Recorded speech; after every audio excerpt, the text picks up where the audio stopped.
Mga maghinigiliw ko mga kapatid, makinig kayo. Dahil ito ang salita ng Diyos.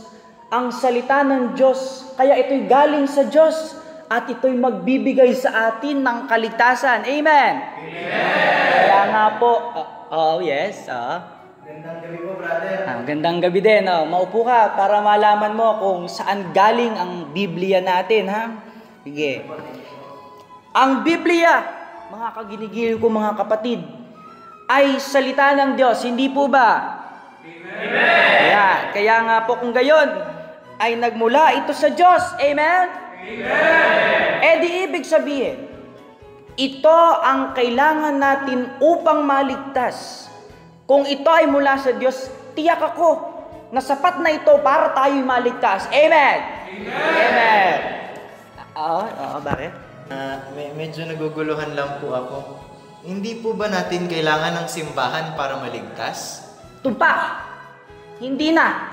Biblia na lamang. Hindi na kailangan ng simbahan. Ito lang, sapat na. Saan po ba nagmula yung Biblia?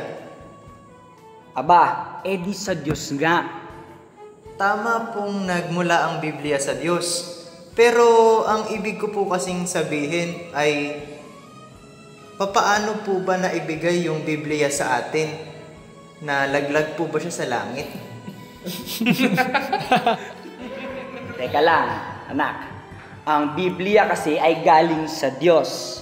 Nabuo ito dahil sa mga manunulat na kinasangkapan ng Diyos. Nang mabuo ay naging aklat na ipinasa sa atin. Doon ang galing. Pero, wait lang po Tama po, pero gaya nga po nung tanong dito sa vlog ko, no? Share ko na lang din po sa inyo. Brother, paano po ba nabuo ang Biblia? Paano pong nangyaring ang isang aklat isinulat ng mga propeta? Galing po sa Diyos. Sino po ba ang bumuo nito? Sa pagdaan ng panahon, ay naipon ang mga sulat na ito at nabuo bilang aklat. Abay, parang mali po ata ng konti. Paano mo nasabing mali? Kasi po, malinaw po na ang Biblia, salita ng Diyos. Di ba po ba? Na nagmula sa Kanya at isinulat ng mga propeta at ebanghelista. At hindi lang naman po ganun-ganun dumating yun sa kanila. Ang Biblia po na nagmula sa maraming sulat ay tinipon at binuo ng simbahan. Simbahan! Paano ang simbahan ang bubuo na isalita nga ng Diyos? Nauna pa ito bago magkaroon ng simbahan. Linawin po natin, Sa pagkakaalam ko po kasi, meron na pong simbahan bago pa po mabuo ang Biblia. Sapagkat nang mamatay si Kristo, ay hindi po agad nabuo ang bagong tipan. Daang-daang taon pa po ang natapos bago natapos ang mga kasulatan at ang ebanghelyo. Kaya naman, noong itatag ang simbahan, ay wala pa talagang Biblia. Paano mo nasabi? Nauna po ang simbahan kaysa sa Biblia.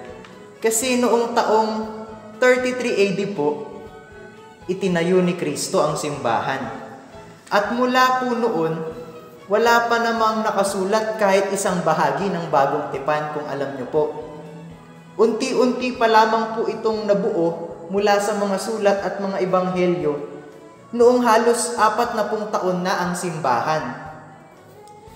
Sa katunayan nga po, noong 100 AD, tsaka lang po natapos yung Book of Revelation, kung alam nyo po yun. Kaya naman, noong 2nd century, nabuo ang Biblia, kung alam nyo po. Sa makatuwid, halos 100 taon, may simbahan na kahit wala pa pong Biblia. Ibig mong palabasin na nauna pa ang simbahan kaysa sa salita ng Diyos. Sa salita ng Diyos na isinulat, oo, pero sa salitang nagkatawang tao, nauna ang Panginoon kaysa sa simbahan. So, ibig mong sabihin ng simbahan lang ang bumuo nitong salita? Ganun na nga. Sa madaling sabi, at papaano nabuo ang Biblia? Malinaw ang sagot. Ang Biblia ay mula sa Diyos na isinulat sa pamagitan po ng mga propeta at ebanghelista na siya namang tinipon at binuo at pinabanal ng simbahan.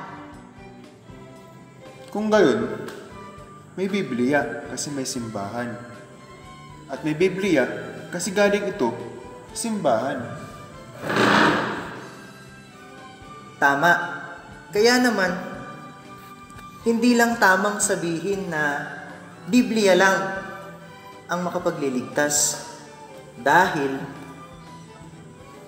ang Biblia ay naging Biblia lamang dahil sa simbahan. Ibig mong sabihin, ang simbahan ang may-ari ng Biblia. Ganun na nga po. Pag-aari ng simbahan ang Biblia. Bakit kahit wala kami sa simbahan, ay may Biblia kami? Kahit hindi kami miyembro ng simbahan, ay may Biblia kami.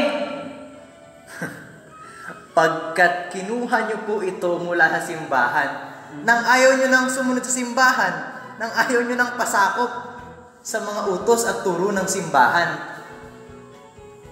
At ngayon, magnanakaw pa pala kami. Kayo po ang nagsabi. Ay, aba. Kaya nga po, meron akong isang kwento. Pakinggan niyo po. Meron po kasing isang may-ari ng designer clothes. At siya po ay maraming trabahador. At sumikat po itong designer clothes na ito. At naging top grosser po siya. Ang dami niya pong nakukuwang mga customer at sumisikat po siya. Ngunit pagdating po ng isang araw, isa dun sa mga trabahador niya yung nagdesisyong umalis mula dun sa kumpanya niyang top grosser. Maraming kinikita. At ngayon, itong trabahador niyang umalis mula dun sa kanyang kumpanya, nagtayo ngayon ng sariling kumpanya.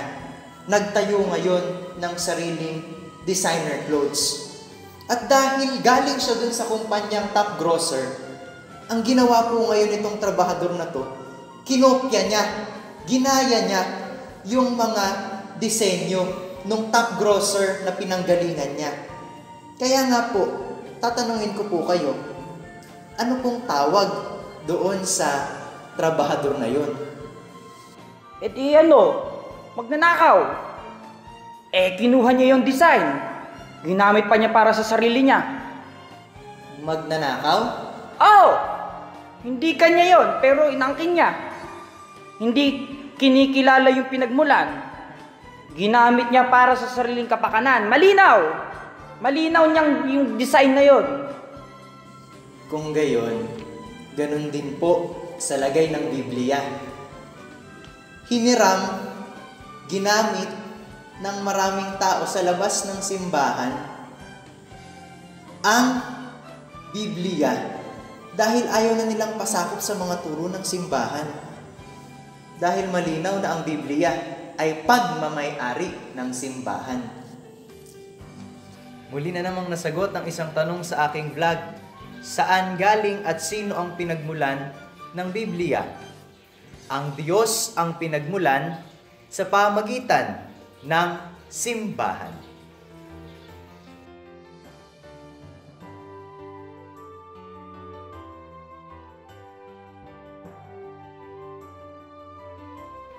Hindi lang dahil sa mga gandang katangian, may something beyond. Na kahit nahihirapan tayo, nasasaktan tayo, pinipili nating manatili.